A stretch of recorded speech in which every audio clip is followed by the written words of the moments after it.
As twilight descended upon the remote countryside, a deep chill settled around an abandoned church nestled within an ominous forest. A young farmer, burdened by the haunting loneliness of his isolated existence, hurried home from town, his loyal dog Rex trotting faithfully beside him. They arrived at their farmhouse, an aging structure with creaking floors and walls, thick with the weight of stories untold. So on this particular night, Eli felt an unease enveloping him more than usual. "Things are getting stranger around here. Rex," he muttered, patting his dog's head, who responded with a low growl, sensing his master's troubled heart.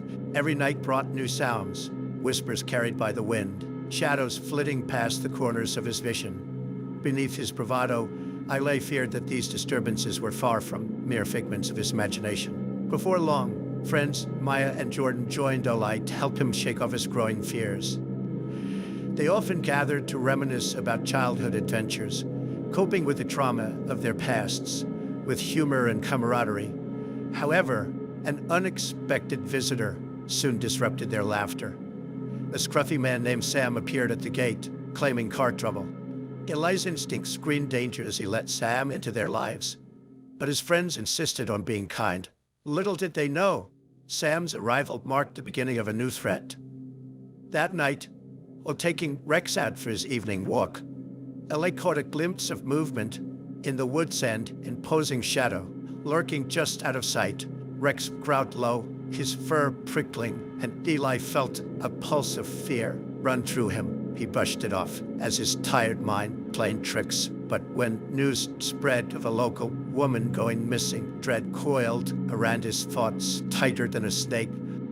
Eli wrestled with his anxiety over confronting the figure in the trees, debating whether to take action or remain in denial. Encouraged by Maya and Jordan, he finally resolved to investigate the eerie presence at the old church. They trudged into the forest, following the path that led them to a world of shadows and remnants of a sinister past.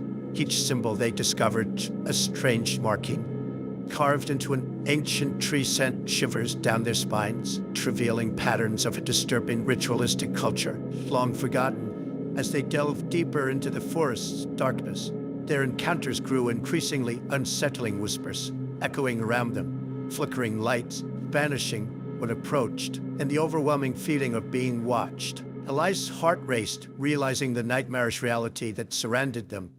Then, Eli stumbled upon a weathered journal hidden in the church. The pages revealed history cult that worshipped a supernatural entity, believed to guard its followers while demanding sacrifices. Each word unnerved Eli, especially when he realized the cult had its roots deep in their quaint paradise set. Just as he thought they were gaining control over their fears, Sam's true intentions began to surface, exposing him as a cult member who was now hunting them down. With newfound terror, they faced darker days as the cult seemed to narrow its sights on their friendship. Maya began to act strangely, her demeanor shifting as if she were becoming ensnared by the darkness. Eli felt paranoia swallow him whole, realizing that no one could be trusted.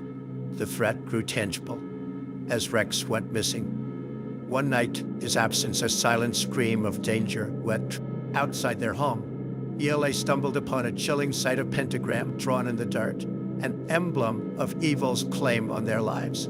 Despair washed over him as he accepted the truth. Maya had vanished, probably a victim of the cult's malevolence.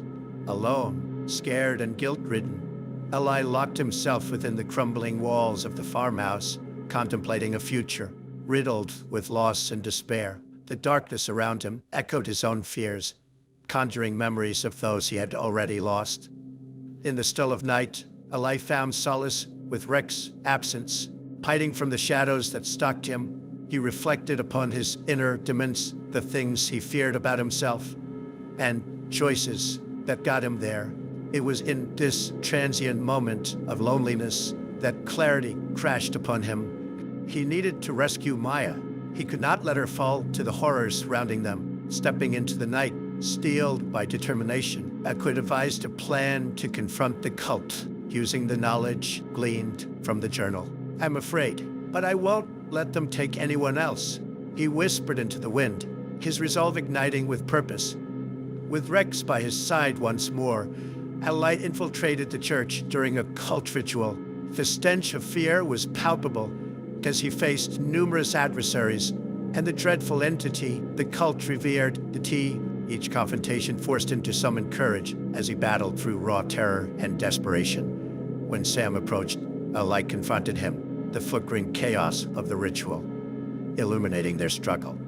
Eli fought valiantly, courage building as he recalled the protective symbols within the journal.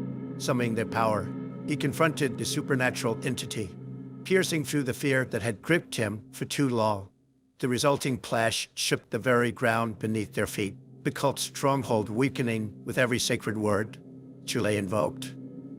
Eventually, Illy emerged victorious, scattering the cult and sealing the entities.